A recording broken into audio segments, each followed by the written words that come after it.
What's up, y'all? Welcome back to the Same Difference podcast. Is this thing on?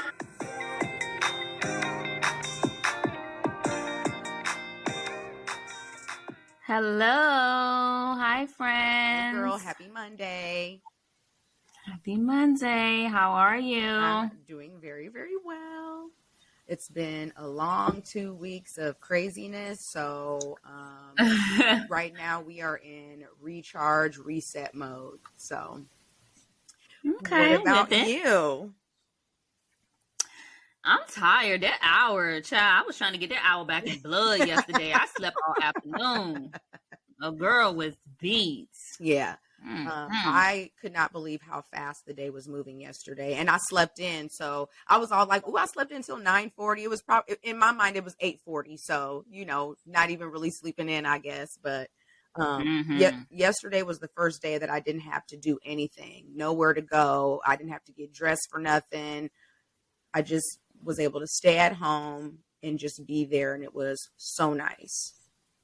Yeah. Okay. Yeah. How was your weekend? When you said the last 2 weeks, I know you was in Atlanta last week, but what's going on this past week? So one of my friends from Omaha came to visit me on Wednesday because she came on Tuesday actually. So I've been going hard like Tuesday through Saturday. We went to the Ari Lennox concert on Wednesday. Okay. She was at the House of Blues. Amazing. 10 out of 10, highly recommend. Ari Lennox is wonderful. I'm a big fan of her, so it was nice to see her perform here. And it was at the House of Blues, which is a very intimate music venue and just 100% appropriate for her vibe. And the microphone was on. More of an intimate setting. Yes. I think this tour will be the last time she's on tour in a small setting, just because she puts on a good show. Like, she sounds just like her records. And I think that's a very special thing when you can sing and sound like you do when you're recording. I don't mean no shade to Ashanti, but Ashanti can record and sound great in the studio. But as far as like giving a set and actually singing for 2 hours, an hour and a half. Yeah. She, in the studio, she got a real good engineer in there, mixing and mastering some things up. So yes. I get it. But Ari looked beautiful. She sounded wonderful. The body was bodying. And she's just adorable. Like, she's just so cute. And I subscribe to her brand. I love her. So that was Wednesday. And then of course we, went out a little bit after that. Thursday we went to this event. It's in Wrigleyville, which is where the Chicago Cubs plays, for anybody that's interested in baseball, but it's in Wrigleyville, and it's at Hotel Zachary. It's called Beats and Bubbles, and it's basically like a DJ'd event, and it's a specialized drink menu centered around champagne and Prosecco and things. And it's very cute. It just started like 2 weeks ago, and when we went on Thursday, it was the second one. So still really low key, not a whole lot of people there, and it only goes from 6 to 9. But I have decided that I'm going to make that my like weekly thing. Like, I'm going to commit to going to that because it's right up my alley. It's champagne and it's good. Is it a free event and you just pay for what you have while you're there? Yep. Okay. So it's more or less like a space, for you to go to and enjoy. And the Hotel Zachary is beautiful. It is beautiful. Okay. So it is I want to find my places. When I said I'm going to Chicago, I wanted to be someone that was a regular and that had her spaces that she would go to all the time. And so I think Beats and Bubbles every Thursday at Hotel Zachary will be my thing. So we did that. And then Friday, my cousins from Minneapolis came into town because Ari Lennox did a second date. And so they went to the Friday show. And so we linked up with them for happy hour before the show. And then we sat at my friend happened to be staying at the hotel across the street from the House of Blues. So we sat at the hotel, had some drinks, and kicked it before, we stepped out. Oh, girl, you had a lot of drinks, child. Well, not like, it was like one drink per like thing we were doing. No, I mean like all throughout all those days. Oh yeah. Like it was. Yeah. Wednesday we had cocktails. Thursday we went to Beats and Bubbles. Friday we did happy hour. And then my friend left Saturday morning. And so, Saturday morning was really quiet, which is funny because it was the St. Patrick's Day celebration here in Chicago. They turn the river green, they do the parade, and people are up at 8 a.m. kicking it. Not me, though. Not me. Well, I saw a couple of different places. Like, yeah, St. Patrick's Day is the 17th, so that's this Friday coming up. So like I thought people would be celebrating next weekend.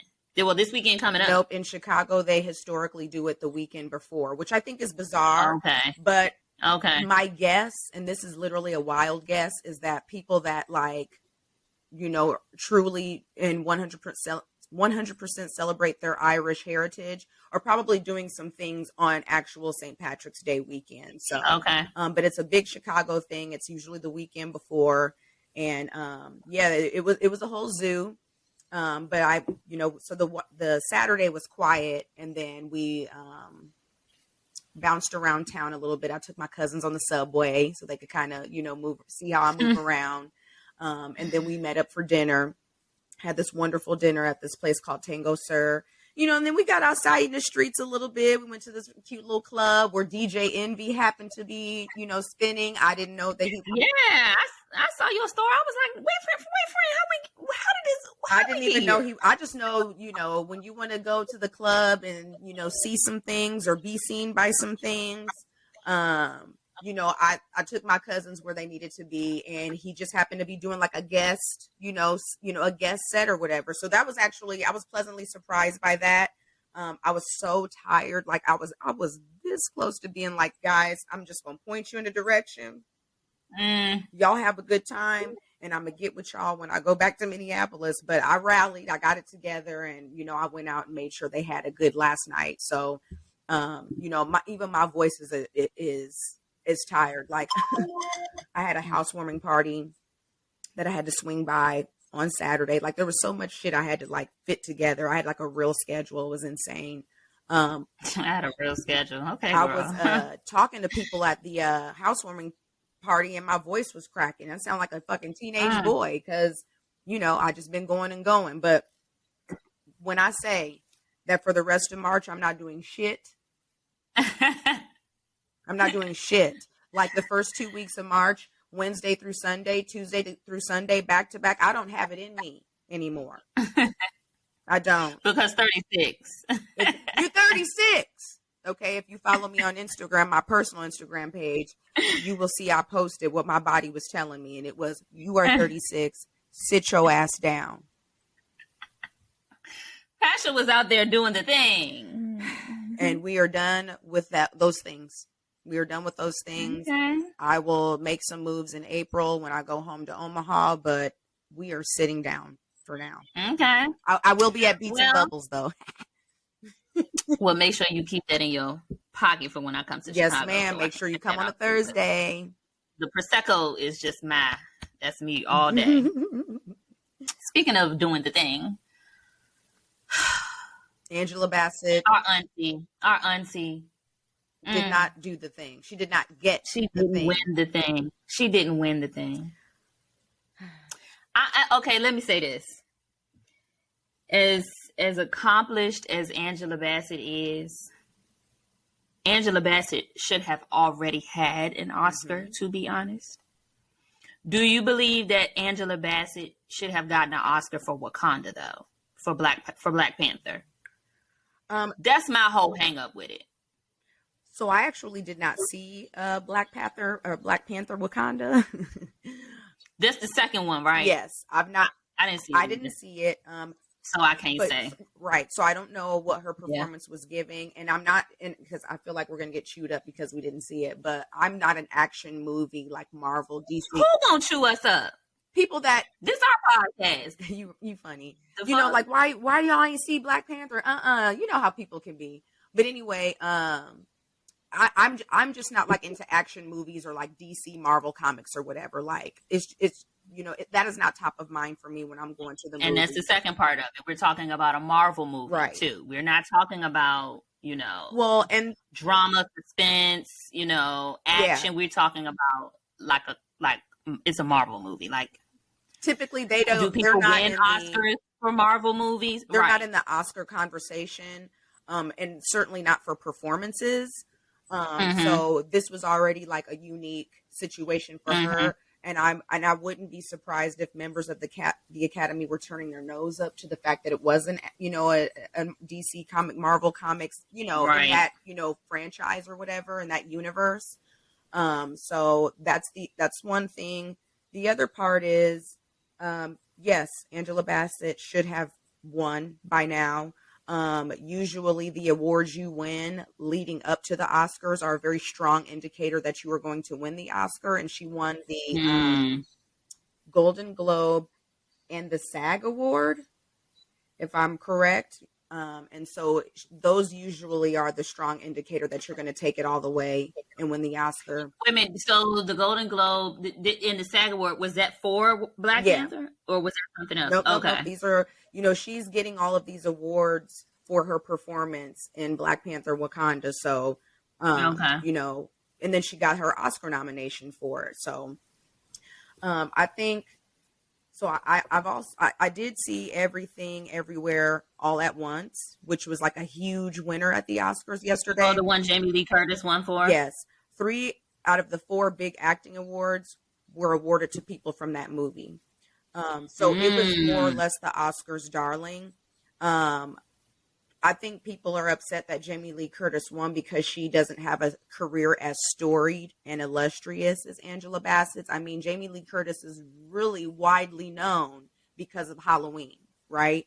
Like, she's the sister, and she's what's his name? Yeah, but even though she doesn't have as lengthy of a career, if she gave the Oscar-worthy performance in this particular film, then she should win it. Well, and that's the thing. Like, when I watched the movie, this was Jamie Lee Curtis as I've never seen her ever. But Jamie Lee Curtis also, I don't know too many dramas that she's been in. Like, she's been in the business for as long as Angela Bassett, you know what I mean? But when I place actresses aside one another, I'm going Viola Davis, Meryl Streep, Angela Bassett, like those are, they're in a certain conversation. That's not to say that Jamie Lee Curtis isn't talented, but in the movie, she stepped fully outside herself and what we know. Okay. And so it made sense. Her winning that Oscar. So you feel like she was deserving of the Oscar? Not even considering Angela Bassett, just the movie and Jamie Lee Curtis' performance in the movie. She did deserve that. Like, to win. Even if Angela Bassett wasn't nominated, it makes sense that she won. Okay. 100%. 100%. Yeah. My personal opinion on it was, I honestly, hate to say it, I never thought she was going to win because it's a Marvel movie. Yeah. And those aren't movies that get, an Oscar. Right. But I think that what was the big rallying around Angela Bassett this go round that she hasn't gotten before, because she's acted in a ton of other things. I don't know. Like, what was it about this time? Well, Black women aren't typically getting the nominations to begin with. It's all, fair. It is, far and few between. True. I'll say in the last 5 to 10 years, Viola Davis has been the one in the conversation, even though there's room for all of the actresses. But again, these women aren't getting the roles that everybody else is getting. And, I don't know that any of the performances that Angela Bassett has given over her career have been amplified as much as others. So, like, if they were going to give Angela her Oscar, it should have been for playing Tina Turner. But given how whitewashed the Oscars have been historically, she wasn't going to win that.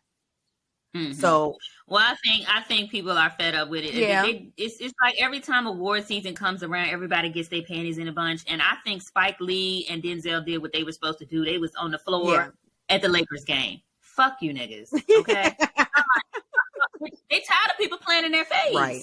So instead of going and being there and having to put on a good face, just to kiss ass, they was like, pass. Right. Pass. Speaking of, and I think more of us got to start doing that. Stop showing up. Yes. Stop showing up on their carpet. Stop giving people something to talk about. Let them ratings drop. Yeah. I think it's funny because I believe they were there last year, both of them. You know what happened last year? Because I remember Denzel was the one that pulled Will Smith to the side and was talking to him down on the floor after that whole slapping fiasco. I remember. So if you watched the Oscars hell, even if you didn't, you knew about it. But Will Smith, they still talking about it, right? Will Smith, he's infamous these days. If he wasn't before, he is now. For slapping Chris Rock for comments he made about Jada Pinkett Smith's hair or lack thereof. I shouldn't have said that. No, I mean, he was talking about she has hair, but she has a condition, right? And so he made it alopecia, and he didn't like that shit, so he slapped Chris Rock. And most of us, if not all of us, have a Netflix account or are using someone's Netflix account. So Chris Rock did a live taping of Selective Outrage, which pretty much talked in depth about his experience being slapped by Will Smith, and how he felt. Now, did you watch that? I did watch it. Did you? Okay, I didn't watch it and likely won't watch it for a few reasons. Okay. Chris Rock has never been my style of comedy. Okay. He is a very dry humor that just I don't find funny at all. I've never cared for Chris Rock as a comedian. That's number one. Number two, I think just without even going back into the whole slap, I ain't heard nobody else say shit about Jada Pinkett Smith since then. I bet you she won't be the butt of nobody else's jokes. Okay. Won't nobody else make a comment about it. Okay.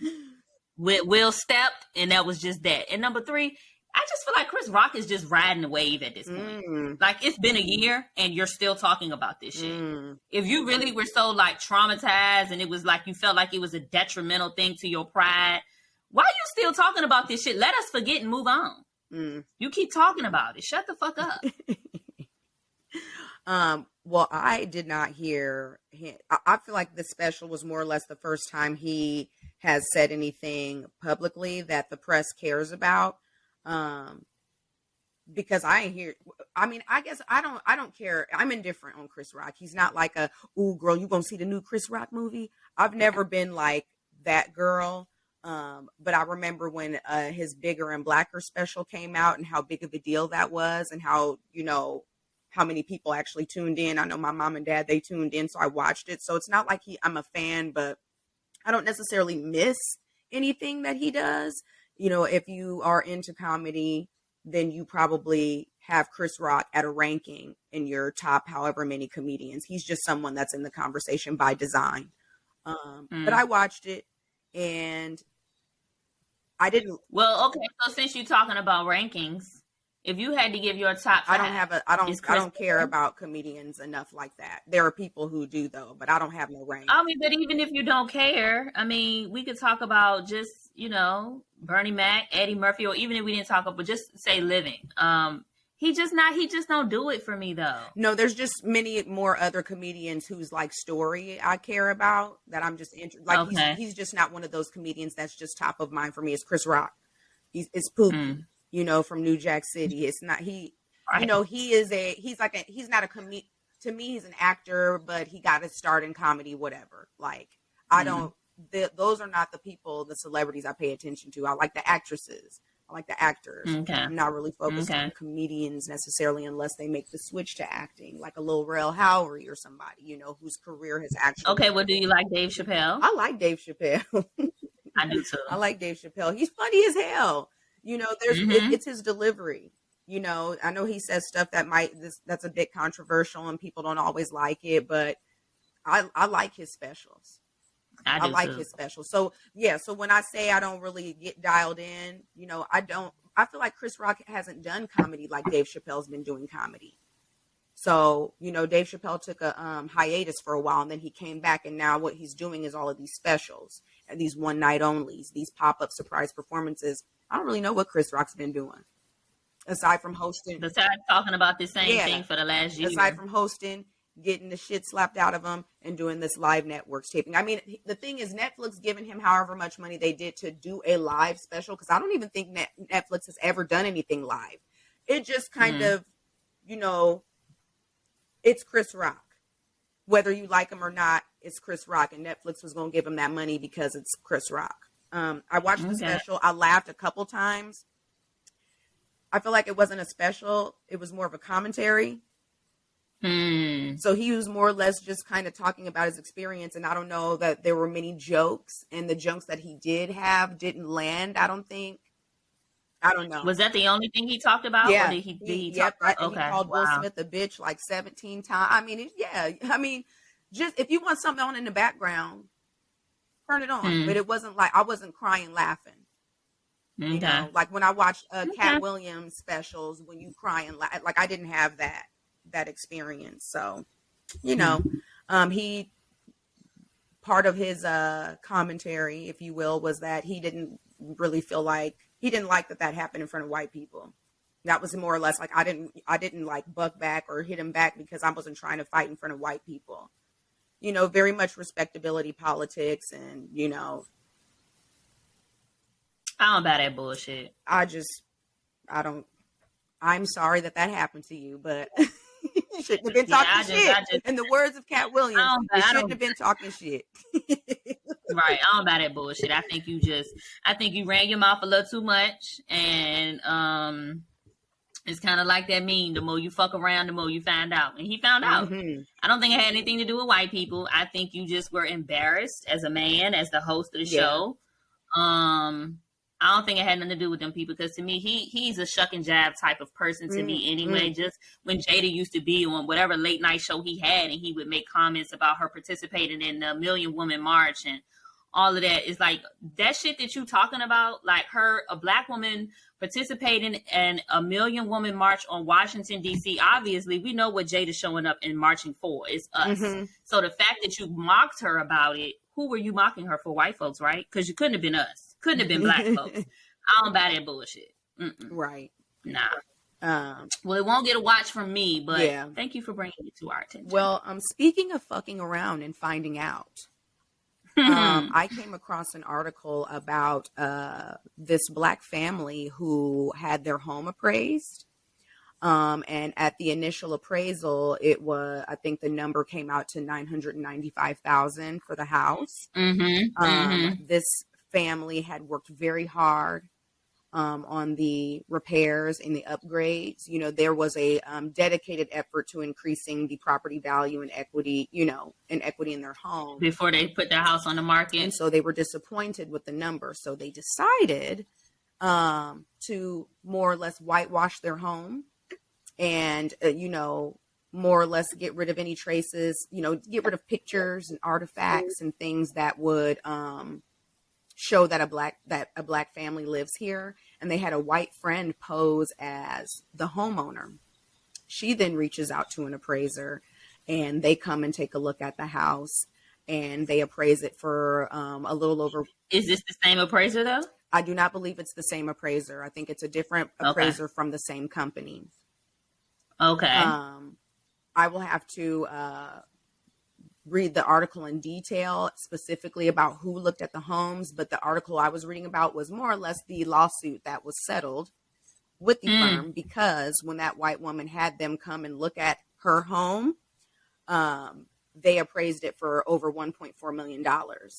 So there was a $500 difference in, how they appraised the home, which was, of course, of great concern to the black family.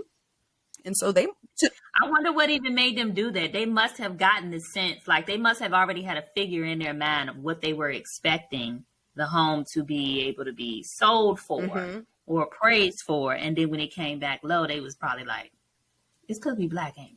Well, I think that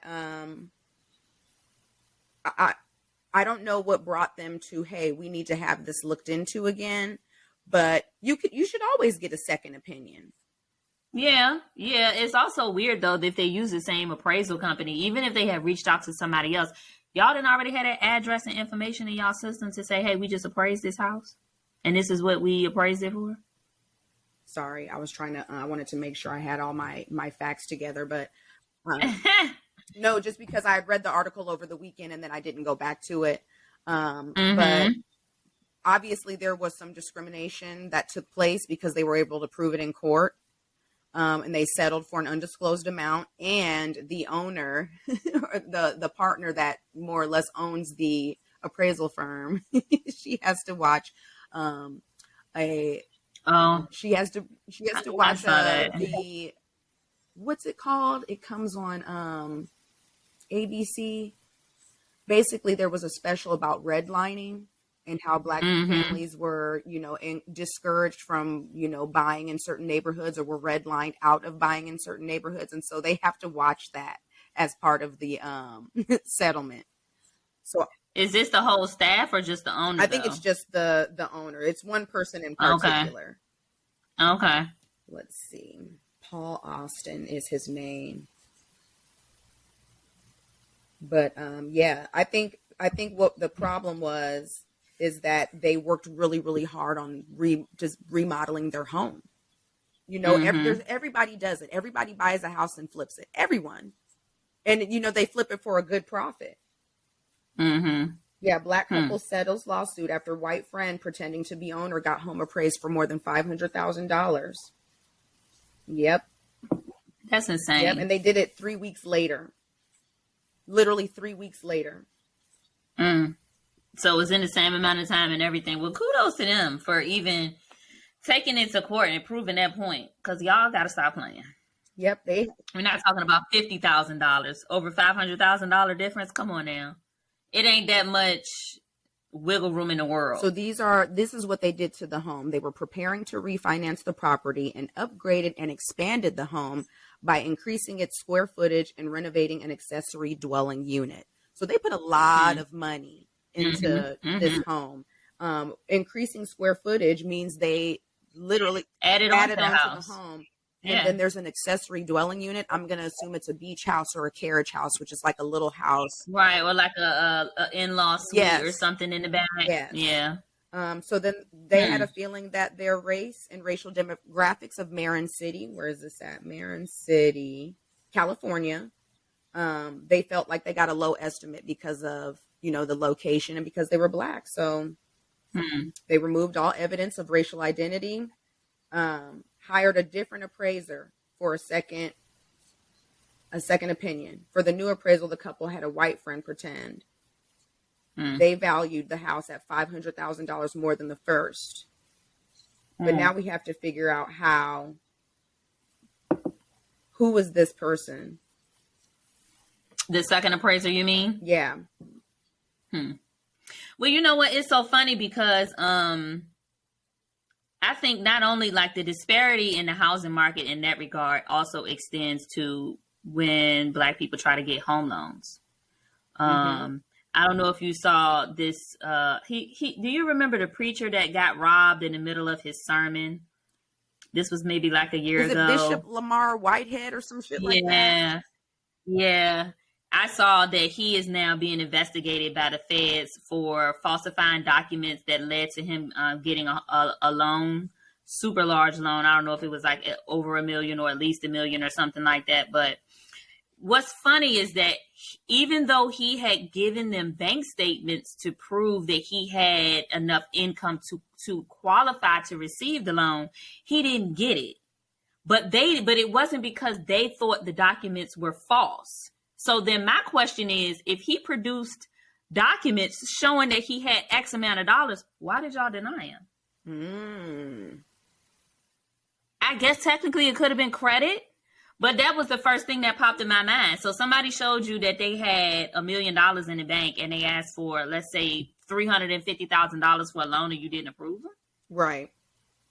What are the I would like that. Right. I would like that portion of the story to be investigated too. Well, I'm going to dig into this. Because now I'm interested in how they were able to prove their lawsuit when they had a different appraisal firm come in. Because now I want to know how they're proving discrimination. I'm interested in that. Yeah. Well, Luigi is joining us from his dreams. He always take a nap when we're recording, and he be barking, dreaming, and so barking in his sleep. If you hear a little, that's him, guys. That's him. Well, I mean, shout out to the Austin family for fucking taking that all the way home, literally. Hell yeah. And getting their money. Not only did they get their, equity or whatever, and if they sell the house, they gonna get that money for the flip plus the money from the lawsuit. So, hey, fuck around and find out. It's 2023. You got to stop messing with people. You literally leave us alone. And when I say us, leave us alone.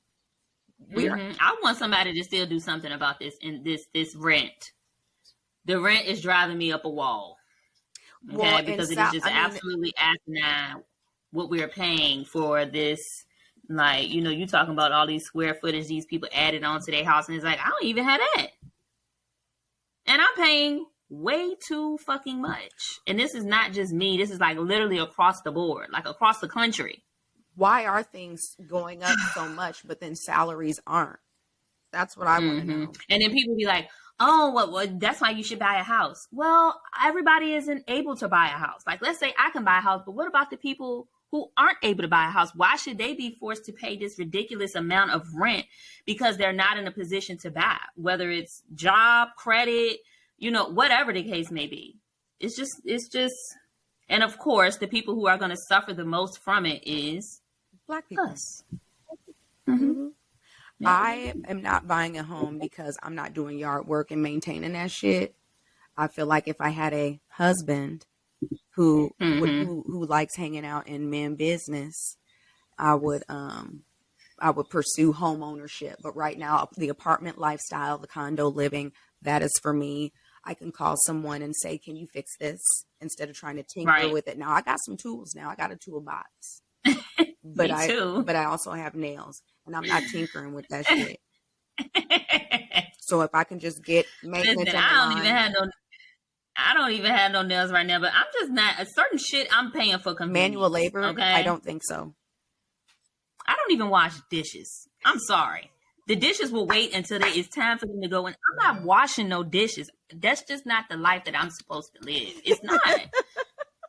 The most I'm going to do is wash that cast iron skillet by hand, but everything else, dishwasher. Exactly. Samesies. But like you, I also said that I just don't see the point in me being a homeowner.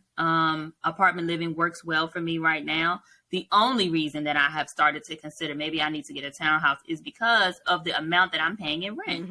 I know I could get a mortgage for far less than what I'm paying, but I don't really want to. So what am I supposed to do? I'm stuck between a rock and a hard place. I'm going to have to do a deep dive on home ownership now that we've talked about that family that won the lawsuit and renting versus buying, because there was an article that came out a few months back about basically the people that are buying homes these days have like a financial, like they have like this big pot of money where they can go to a bank and say, hey, we need a loan for a home and we're putting down $80,000 as a down payment.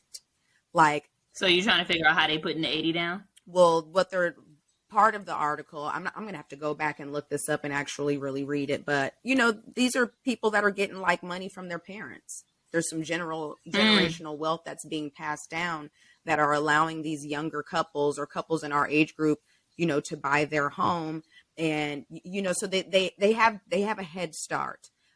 If I was to buy a home right now, I'm putting that down payment together myself. I could get some help from my family, you know, but it's not going to be like me getting help from my family and then my husband getting help from his family. And then we both joining together with a, you know, a good stack of cash to put down. And remember, we talked about generational wealth. We did. This is one of those things we be talking about is like, you know, this generational wealth, but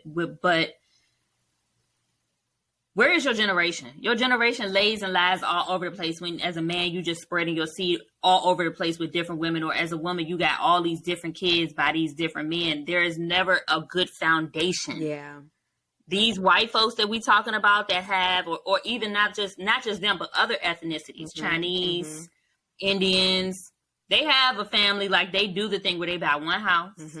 Everybody start off in that one house. They start these businesses, they grow, then somebody else move out the house. Now they got their own house. That's the generational wealth that our people have to learn to amass. Yeah. Have to. Yeah. We're going to stay behind and always be behind if we don't. Yeah. So. You're right about that. Well, let me know when you decide to buy your house, friend. Girl, I want me. I'm going to come over and christen it for you. I want a fixer upper. That is my dream. I want to fix her up. Really? Yes, it is. That's a lot of work. Well, my dad, the house I grew up in, he remodeled it from top to bottom. So I have people that I can call that can kind of help with that process, but I like the idea of making something your own.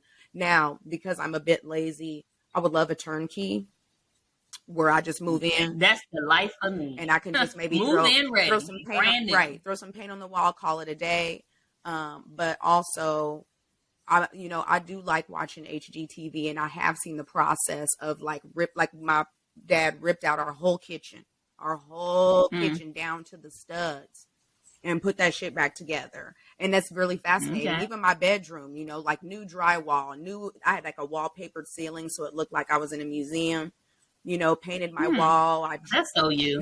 I drew my headboard onto my wall and shit. Like, yeah, stuff like that. Like, yeah, and then my brother moved in my room and painted over it. But anyway, I like that. I like the idea of, making something your own. And plus, a fixer-upper is a bit cheaper price-wise. So we'll see, more to come on that. That is, that's a long-term goal that I have, and one that I've started to seriously think about as I've gotten older, because my mom's like, buy a house when you married. It's not looking too bright on that end. So let's just get a house on our own. You're gonna stay positive and speak it into existence. Oh, friend. Yes, I know, because I have been very negative lately. So I should probably just be. What's the reasoning behind that? I don't know. I think there's always there's a bit of like self-deprecating humor that I like to have about myself. I never ever want to, I am someone that will willingly eat a slice of humble pie. So I try not to get like too ahead of myself. Yeah. Now, I would love to big myself up, but sometimes I do just be saying shit because I feel like that's the reality when it probably isn't. And you probably should be mindful of what you say because, the power of the tongue is very, strong. But sometimes I have a hard time feeling hopeful about things. But it's hard to feel hopeful when you keep running into roadblocks. Mm-hmm. So I think right now I'm running. You speaking my language. You speaking my language now, friend. I'm running into some roadblocks. I find myself like trying not to get too excited or too happy so that if it falls through, I don't have too far to fall. Right. So like I'm having an experience with my job where I was super duper hopeful and felt like September 2021, you couldn't tell me shit. It was such a good year. Okay. My birthday had just passed. I had just got a new job. I was about to move to Chicago. Like the future was looking fucking bright. Now that I've been in this new job for over a year now, I'm starting to feel differently about how bright that future was. There's a situation that has come up for me that, I have to speak with management about, but there's a part of me that feels like this conversation isn't going to result in anything different. And so at that point, I just need to get to the bottom of, is this a place where I can stay or do I need to move on? And what are those reasons? When I came here, I was excited and I was hopeful and ready to start my life in Chicago. But if my livelihood is going to be at risk and I'm in an unhealthy work environment, we've got to revisit some things. And so you got to address some stuff. I would love to be hopeful, but in corporate America with a bunch of older white men in this boys club of an industry, it's hard for me to be like, oh, we're going to talk and everything is going to be fine after this talk. No, I want to make sure that I got myself ready. So when the hammer does come down or the other shoe does drop, I'm not completely disappointed. I mean, but when you say you feel like you don't think the conversation is going to lead to anything, but that's not the point. The point is the conversation needs to be had. Yeah. If you're not having it for yourself now, maybe you're having it for somebody else down the line. And you can't expect it to change if you never say anything. That's true. So you have to at least have to do your part in speaking up for yourself. Nobody else is going to advocate for you better than you. Yeah, that's true. So you have to say something. I've always known that there's politics in corporate America, but I feel like when you get to a certain position or a certain type of industry, these politics are a little bit more plain as day. And that's Mm-hmm. uncomfortable for me in 2023 because I don't think I should be having this experience. As a, Right. you know, You shouldn't. for all of these companies that talk about these diversity, equity, and inclusion initiatives and wanting the teams and the boardrooms to look like the rest of the world, I should not be feeling like I'm being pushed out or being overlooked, you know, and being reviewed subjectively instead of objectively. I don't, you know, in 2023, I shouldn't have to ask why I'm not getting a bonus when I reached my goals. The easier thing to do for your team, if you care about your team and your team morale, and if you want your employees to continue to be motivated to work hard and represent the company they work for, there are things you should be doing to ensure that. I think it's a very, it's very pointed when you say, hey, you're not getting this, instead of being like, hey, bonuses didn't go very well, but we were able to give you something. You know what I mean? Just for the greater good of like instead of nothing at all. Instead of nothing After at all. I've been working hard for a year, you don't have nothing from me? Yeah. Nothing? Yeah. So I'm having this experience that is making me not feel hopeful.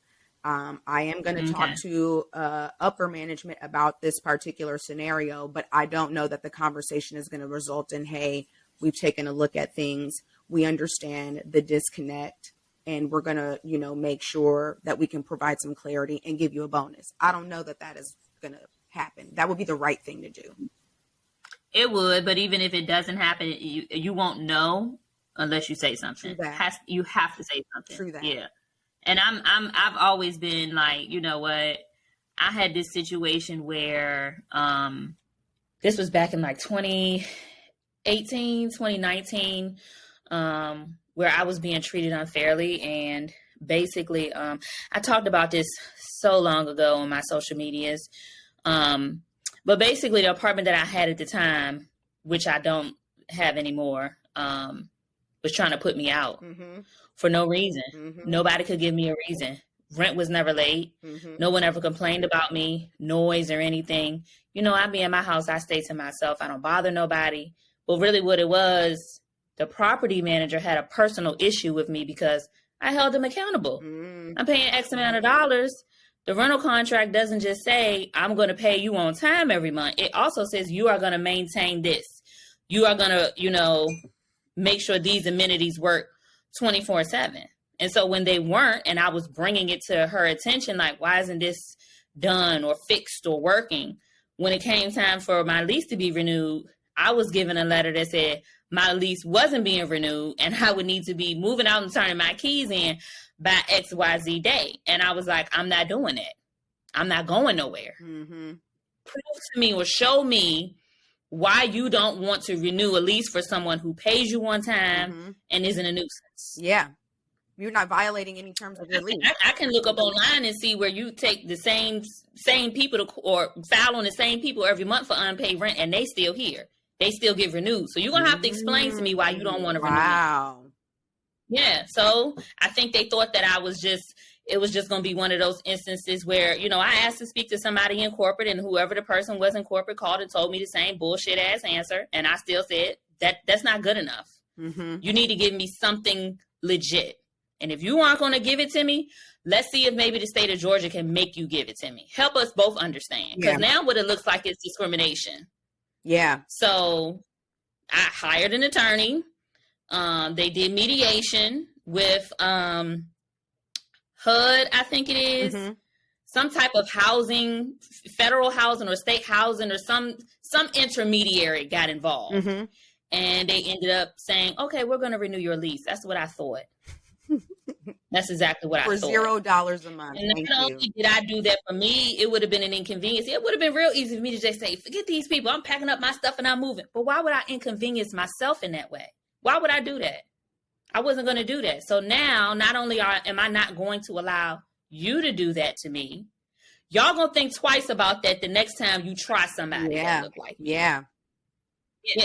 Well, so it's worthwhile. It's worth you saying something, even if it doesn't change and benefit your situation, Yeah. it's going to be another Black woman coming behind you, Pascha, that's going to deal with that same nonsense. And because Pascha said something, maybe somebody will second guess trying to get over on the next Black lady. Yeah. Well, I'm really trying not, I make an effort to talk myself down from thinking that something is always a microaggression or that it's, you know, some sort of discrimination or prejudice of some sort. And, you know, I really try to just, you know, there's unconscious bias that we all have. I really try to stay in the spirit of this is not that. But after, you know, my experience with this company has been quite bumpy. And I am the only person of color on my team. And I know that our branch did well this year. And it's safe to say, I don't know this for a fact, but it's safe to say that everyone on my team is getting a bonus except for me. So except the one Black woman on the team. Except the one Black woman on the team. So I'm trying not to think that it's not what I think it is. It sounds like it. If it look like a duck and it quack like a duck. It's a duck. But also, okay, I'm not getting a bonus. So let's help me understand the metrics behind me not getting one, because per my self-evaluation that has actually been discussed and formalized, I met all of my expectations. Okay. So then what is the bonus based on as to why you wouldn't get one? I guess it's subjective. That's the word my manager used. Well, it's very subjective. It's very. That's the first issue. I know. That right there is the first issue. What are the subjectivities? I'd like to know them. Because if I need to kiss your ass and be your friend in order for you to consider me for a bonus, that's a very interesting logic, because he's not an approachable guy. He's not a manager that I feel like I can go to when I'm in a jam or I'm having an issue and he would support me. But see, this is why stuff like that should be based on metric and not right if you like me or not. Exactly. I did come across an article, 10 signs that your boss wants you to quit. Cause this is where we're at. I'm trying to figure out what y'all. Oh wow! Like, are y'all fucking with me? Man, are you going through that? Yeah, like, are you fucking with me to get me out of here? Cause that's really weird. Right. Right. I want to say there are about 5 to 6 things on the list that are happening. Yeah. So. Yep. So just to like again reverse the situation, when the whole thing was going on with them trying to put me out of the apartment, there was one day I came out of my apartment and somebody had dumped McDonald's trash all over my front doorstep, left the McDonald's bag and wrote cunt on it. Now, I don't know nobody at this apartment complex. Nobody knows me. And so nobody would know a white person wrote that. Because you know we don't say no shit like that. First of all, my mom, when she refers to that word, she always says, "See you next Tuesday." Because we don't say that, you know? It's like, you know, those intimidation tactics be like, y'all don't even know who y'all fooling with. Y'all don't even know who I am. But okay, you want to play? Let's play. Yeah.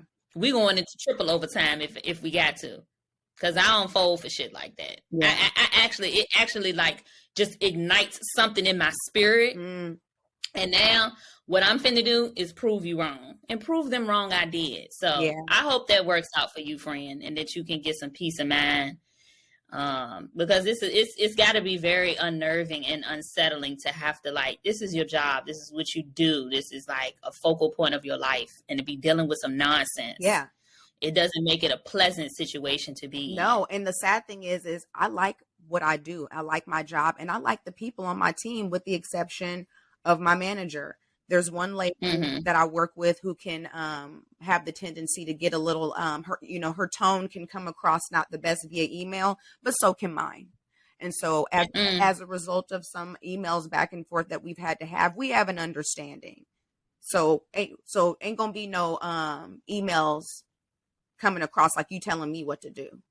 Right. Yeah. But that's the thing. Sometimes people will try you just to see if how much you gonna let me tiptoe across the line before you say something to me. Well, at some, like, what is HR there for if I can't use it? Number one, I feel like people shy away from using it, referring to HR because, they're there for the company, but also, to protect the company, but also like how that looks. Well, she went to HR. She went to HR. And it's just like, I didn't know how else to handle it. So I brought in HR because they specialize in this. This is why there is an HR department in almost every single fucking industry. Target got HR. Okay. NASCAR got HR. The NFL got HR. It's probably not good HR, but they got it. You know what I mean? So, I don't want this to become an HR issue, but, yeah, I like my job and I like what I do. And I actually have found my footing and I'm hitting my stride with what the job responsibilities are. I'm making the connections that are, leading to things, and so I would hate to just jump ship. When I actually feel like I'm getting somewhere.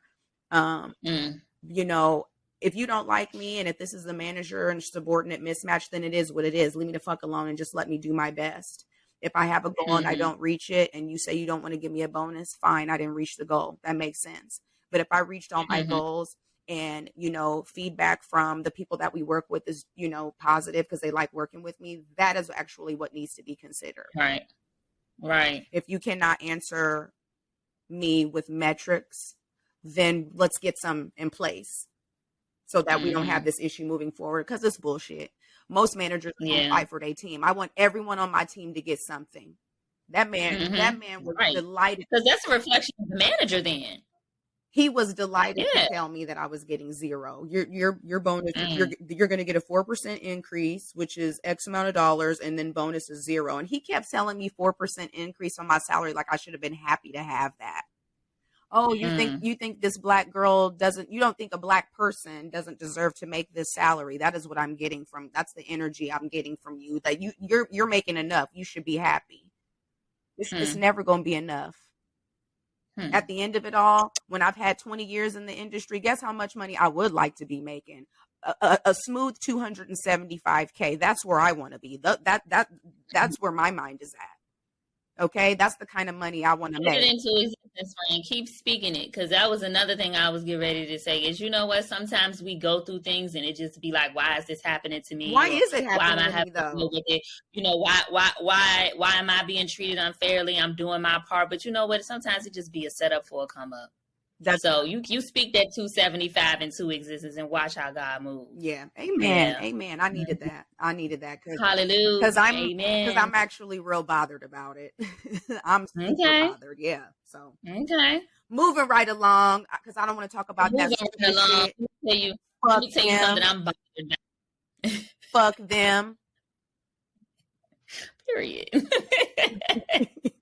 Well, let me tell you something that I'm bothered by, and it's actually been bothering me for a little while, and it's just like, can y'all take me out the group chat? I want all the blogs to take me out the Chrisean and Blueface group chat. I'm tired of them. Oh my God, I'm so tired of the toxicity. And speaking of HR, God forbid something detrimental were to happen to either of them,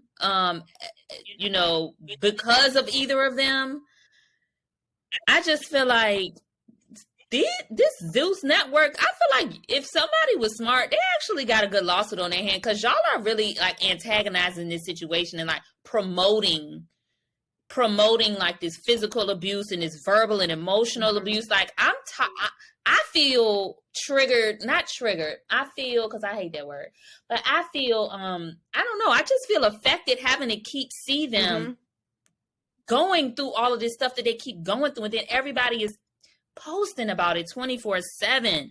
It's just the weirdest thing for so many blogs to always want to act like they're uplifting and promoting Black excellence and, but then you posting stuff like that don't help us. That don't help young kids growing up. Not that Chrisean and Blueface have to be like, kids role models, but blogs are heavily responsible for a lot of the things that go on and are talked about and discussed within our community, much less society. Why is that what y'all keep posting about?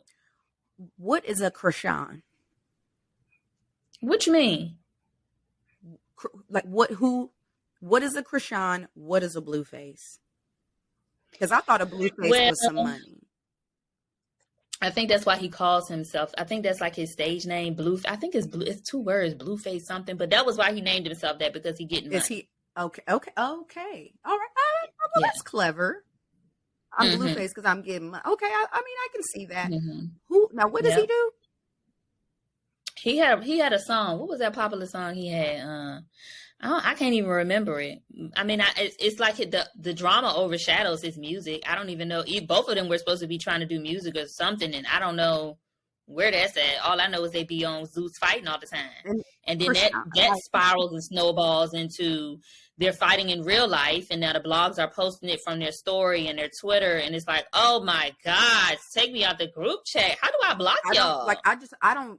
When I see them, I just keep scrolling because I know it's never good. And I just have a problem with people with fucked up names. And Chrisean, I don't like that. Well, she can't help that that's her name. I remember on Good Morning America, there was a man who was involved in a very bad school bus crash, and his name was Jonthony. And I was already pissed. Yes, and I was already pissed off about the school bus crash. But you got the nerve. Your name is fucking Jonthony. So the name pissed you off even more? Yes.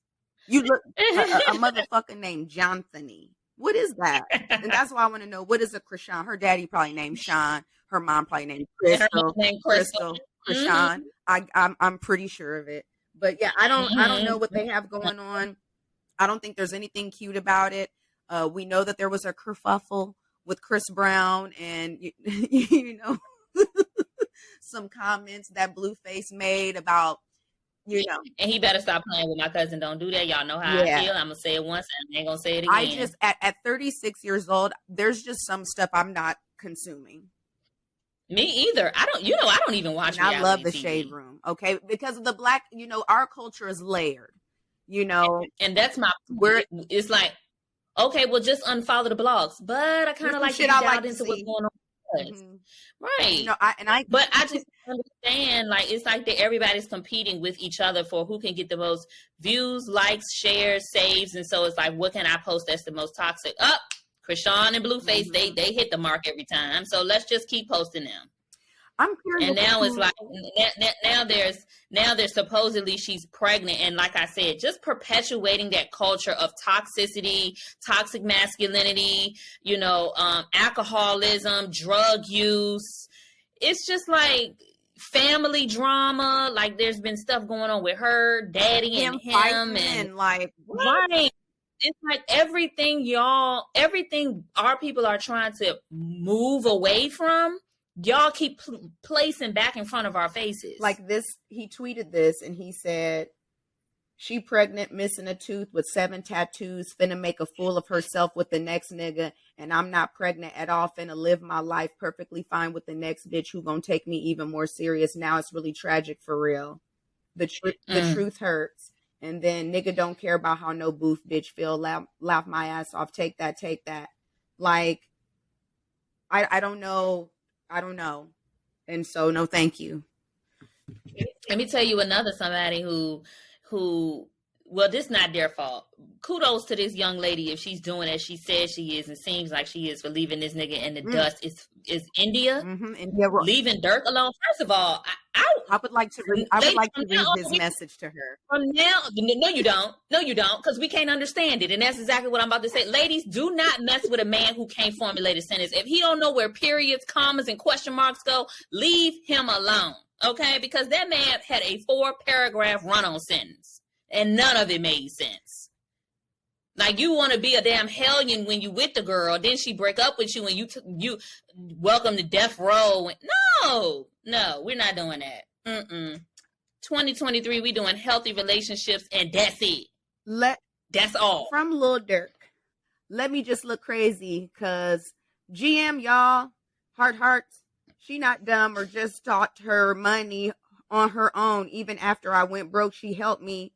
Watch my page all day. I'm gonna give the street and relationships some tips later from The Voice, not the people who post drama only. It's fucked up on my end, not hers. I fucked up. She played a small part. She really a good girl who live life. I'm a good guy, good husband, because I just overtalk, never listened to her pain back when she was back pregnant, Willow in the belly, aka Fat Ma. So I ain't perfect, but I'm for you and I love you and I'm all ears. Whenever we get back in a relationship, you saved my life with you and Willow and Big Sky outside, all my kids. You was there, RIP Fang. This real shit, don't attack her. She definitely the best in the world. Trust me, I ain't do her wrong. I just keep her from the world. I love you, having fun, and we ain't fighting. I said not fight, and I started one, but I miss you. That's all. We ain't no jokes. We really that. We can get the bag together without doing the most or copycat what they did. Happy B-Day, India Royale. Not belated. Every day, you day. Read it, everybody. Real love, not a paid situation. I just love her to death. She fed up, but I'm going to save her heart.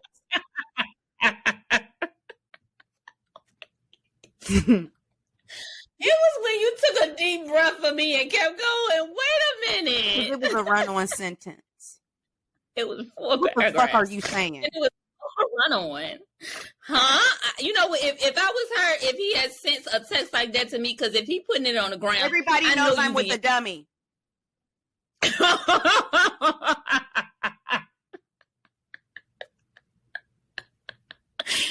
If he would have texted some shit like that to me, you know, I would have responded, huh?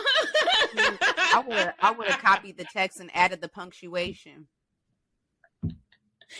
Oh my gosh, I cannot take these niggas serious. I don't get it. Oh my gosh. You know what's sad is that while that is one person, that's a lot of people that type like that, talk like that, think like that. And y'all really have the nerve to think you are deserving of a woman's time. Hell no. Let me just look crazy because good morning, y'all. Oh boy, my stomach hurts. Like I don't, whatever. You're supposed to be the voice and be a rapper and shit. Boy, no, absolutely not. So yeah, like you said, for me personally, I would like my conversation surrounding dating and my involvement with men to be mature. Right. And I think for the last few years, the conversation, it's very much like, oh girl, I had to block him. No, I'm gonna unblock him. I had to block him. Oh, you know, I'm so tired of talking about shit like that. I want to talk to my friends about how I went on a lovely date, how a man actually planned the date and wanted to take me out and more or less told me to just show up. You know, I want my conversations with my girlfriends to be surrounded around like how good we feel, whether we're, you know, hanging around a guy that's just our friend or a romantic interest. Like, you know, everyone says men and women can't be friends. And for a minute, I'll say that I would agree with that because a nigga is always going to try. You know, he's always going to shoot a shot at the man. And it's like, well, I think that depends. That definitely depends on the type of man, because I have girlfriends who ain't ever tried me. Ever. Same. Which is why I don't feel that way. But I feel like up until I had made some good friends with guys who weren't trying to like date me or whatever, I kind of felt like, damn, just when I thought she was actually like really cool and like my bro, who you are trying to shoot your shot. And like, I don't even like, I don't like you like that. Like, no, thank you. So yeah, I just want the conversations around men and dating. And, you know, I want it to be different. So, you know, leave that girl alone. Leave her alone. Like she was already private and kind of like, you know, yes, you know, I'm Lil Durk's fiance. We got kids together, but you know, she's not like a Ari and a money bag, you know, the rapper girlfriend who's, you know, as famous or just as visible. She was never that. So like, leave it alone, bro. Like, anyway. Yeah, I too definitely appreciate or would appreciate a man who can just be a man. It's a lost art, honestly. Yeah. Oh, I feel like there was something behind that. Yeah. What? You said, I just appreciate when a man can be a man. Yeah. Yeah. I mean, it's refreshing. Yeah.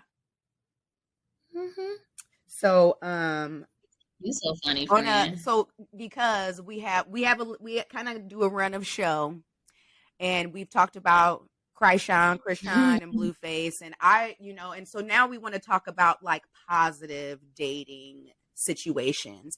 And you had Date-cation on there.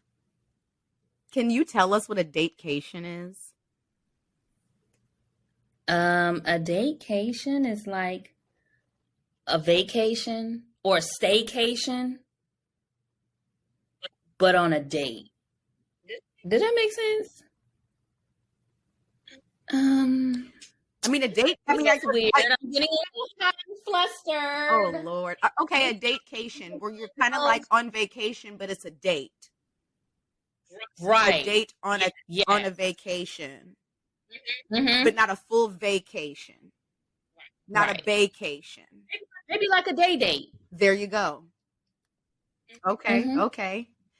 So yeah, I did have a little Date-cation.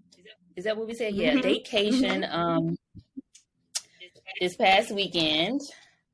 I guess on a lighter note, just because we've talked in great detail about our dating, how dating has been going for us on Hinge. And, me personally, I've said many, many times I would prefer to meet somebody in person.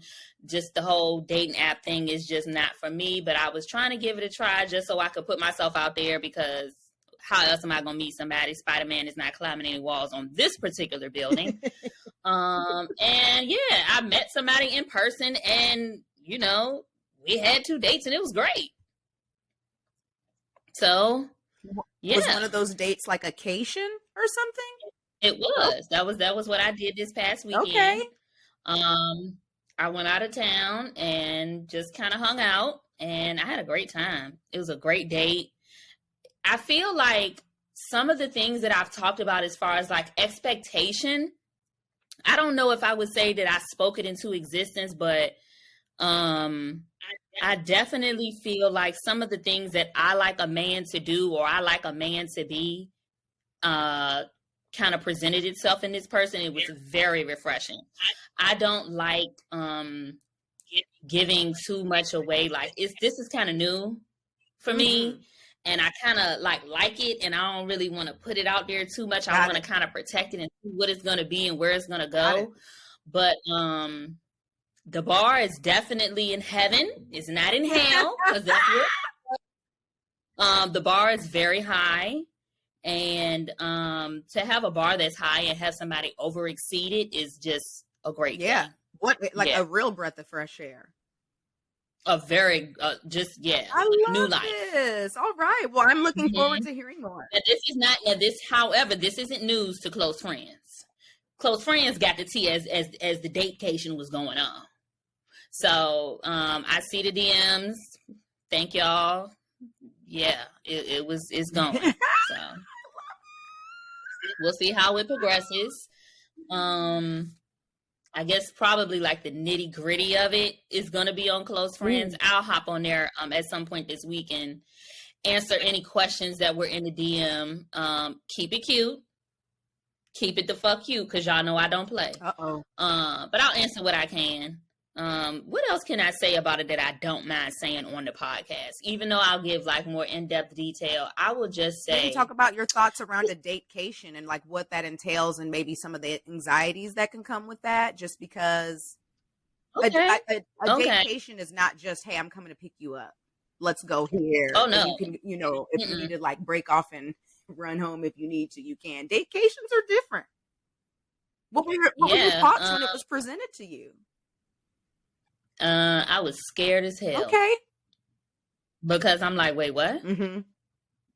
Like, I don't know. I feel like as a woman, first of all, you just have to be smart and cautious about, being in certain places and spaces. Be vigilant. And being able to know, you just have to be a little bit vigilant in how you conduct yourself and where you go and who you go with.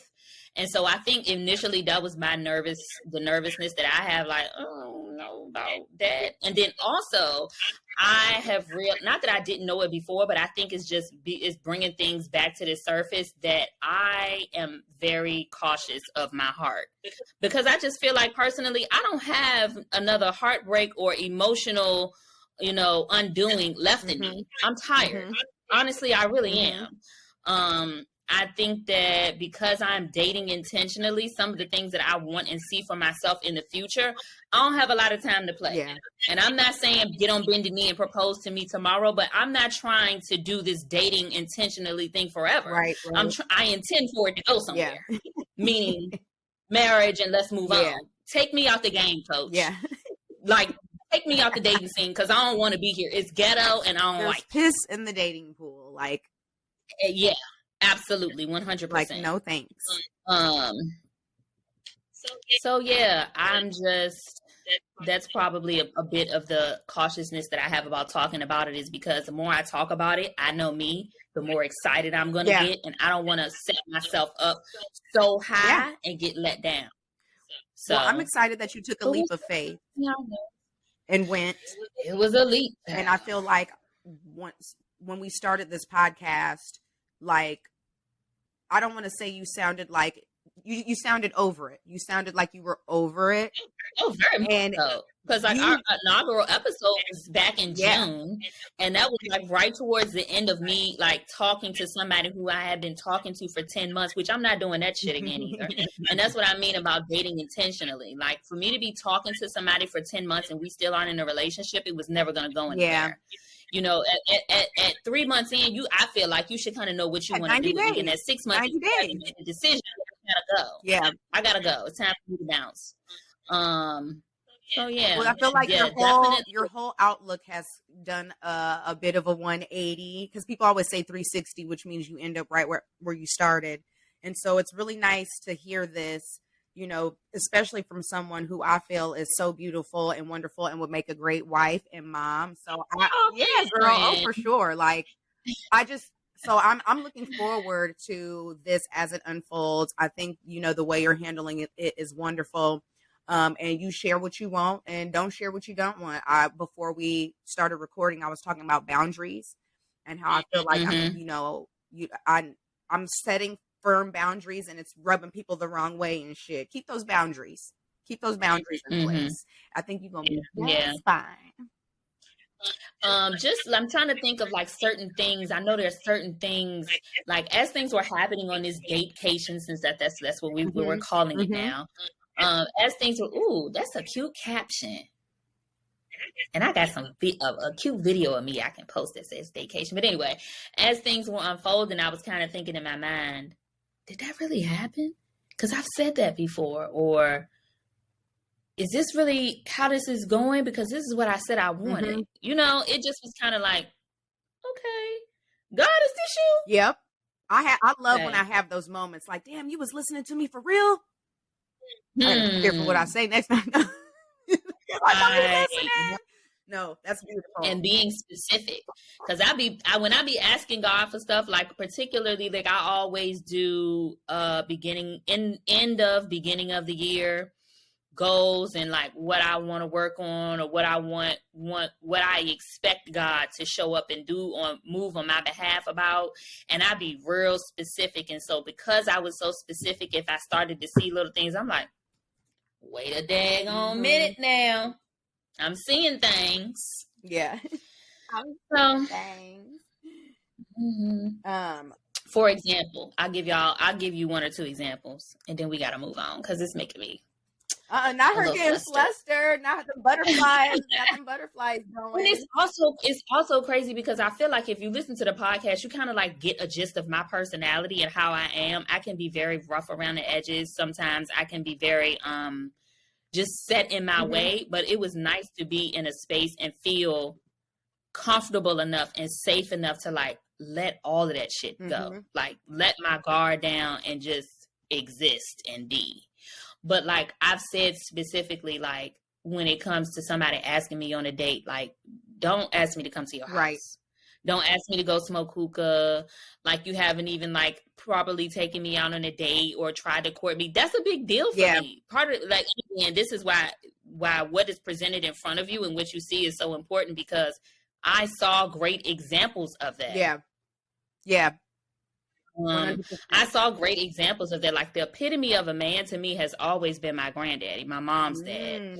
So for me to see certain characteristics in another man that I saw in my granddaddy, it's kind of like my attention is there. I'm paying attention. Okay. So that's one thing that I've talked about on the show as far as how to date me correctly. Yep. What's another thing? Maybe we'll just leave it there because some stuff, like I said, I just want to keep to myself. Of course, we don't have to do all we know is that you went on a couple dates.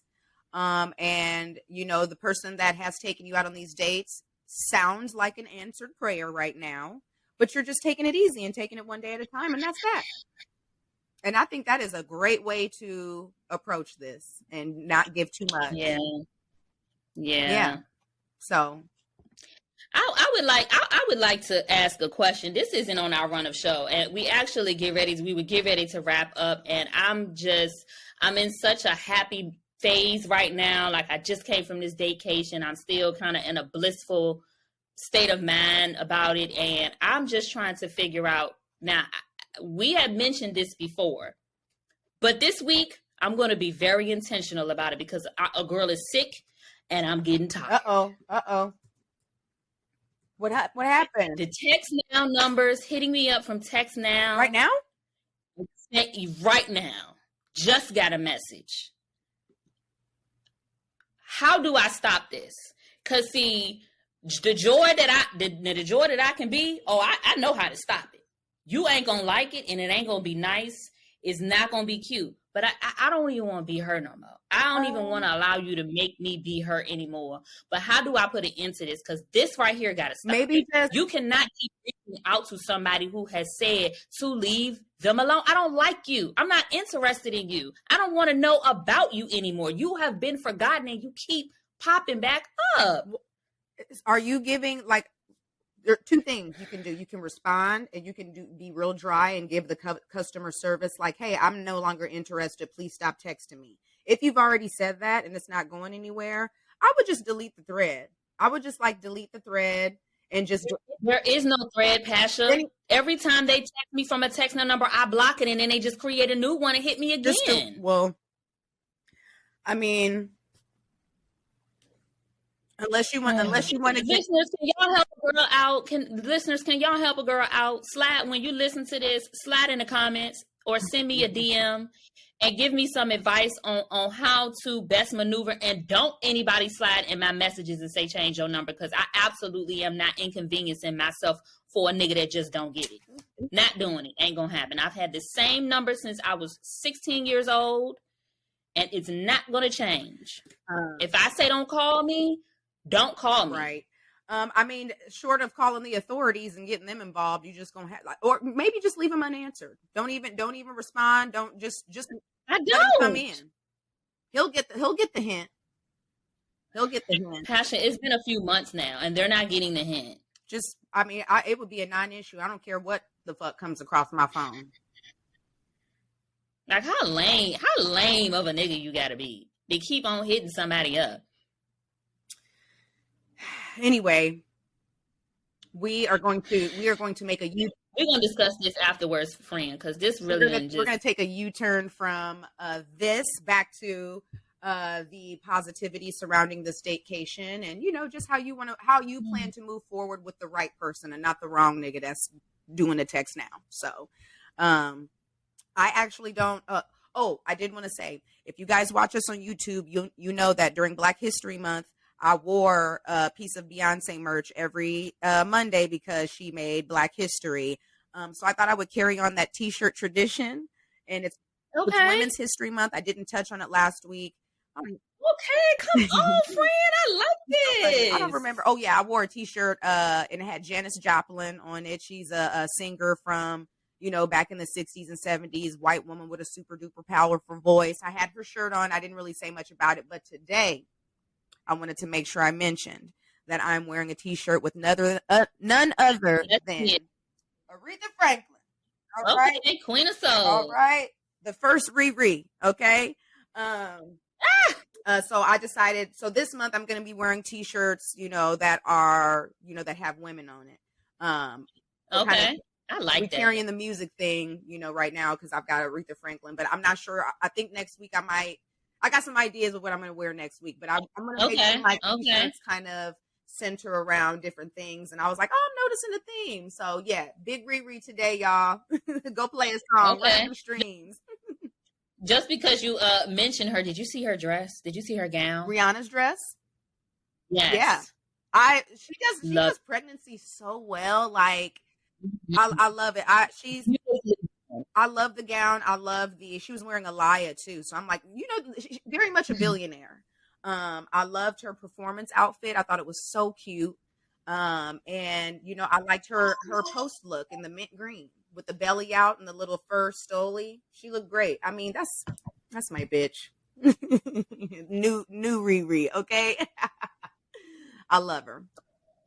Well, that's all I got for today, friends. I am going to just carry all of the good feelings and good energy from my Date-cation through the week. Yes, ma'am.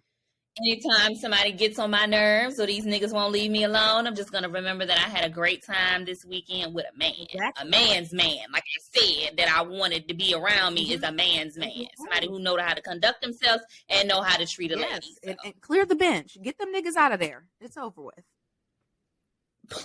The bench already been clear, but the few stragglers that think that they can walk around and get pushed to the side very quickly for this one. Okay? No development league over here, my guy. Gotta go. See ya. Well, yeah, I didn't have anything other than to say, look at my shirt. So what you going on for this week? What you working on this week? Honestly, because I've had like a whirlwind 2 weeks, I am just really focused on being at home and just kind of resetting, recharging, recalibrating, honestly trying to wrap my mind around how to remain positive with work. I mean, yesterday I was cleaning up and I made sure that I put everything wherever everything had a spot. I made sure to clean up like that. I went through some mail, got rid of some, trash and stuff. Like we're getting back to our regular scheduled program. Okay. So, I kind of wrote on my calendar how I want my week to look. I have some work stuff that I have to, be present and excited and fake smiley for. But also I want to make sure I lock in and get to yoga a few more times this week. I am going to do Beats and Bubbles. That is going to be the thing I go to on Thursday. But for the most part, it's just getting back to our regular scheduled program. That's what's going on with me this week. Okay. So, yeah. This week, I am going to be figuring out which multivitamin I'm going to be using. Ooh, okay. I have to get I have been taking a vitamin and then I ran out of it and I just didn't get it again and I don't know why. I just don't. I didn't. But I am noticing something that it kind of scared me a little bit and I had to Google it. For whatever reason, I have been noticing not only when you were here, but this past weekend that when I was drinking, I was starting to forget things. Okay. Not nothing serious like super long blocks of time, but just little things like it would be like I would forget it and then suddenly like it would just come to my memory again.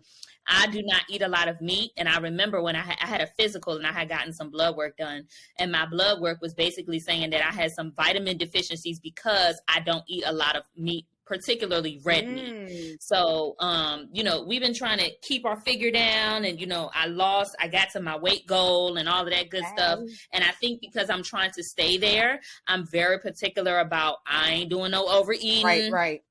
I'm trying to stay consistent. Probably telling you. Trying to stay consistent. And so it's like if I'm not going to incorporate eating meat like I need to, I got to get back on my multivitamin. That's all. So I want to be intentional about the one that I pick, just because I don't want anything that has too much of something that's going to cause my face to break out. Okay. Yeah. So that's why I kind of was, we had talked about the collagen. And I want to get collagen in my routine. I think probably the best way to start that is a multivitamin, but I don't really want to add anything specific like hair, skin, and nails because I feel like it's going to make my skin go too crazy. And I've just done too much work to get my face back to, smooth, even tone and all that stuff. So that's my only really thing I'm working on this week. Oh, well, I'm excited to hear what you choose. Recommendations, if you guys want to give me some, they're welcome. The DMs are open. All right, girl. Yep. Well, yeah, I'm here for the, what's my question I asked? What are you doing for self-care? It looks like you're finding a vitamin because I don't do self-care. You're doing self-care. Yes, you are. and I'm excited. I guess technically I do. I Yeah. just didn't think of it that way. Yeah. So, all Yeah. right. Well, that's all, Okay. folks.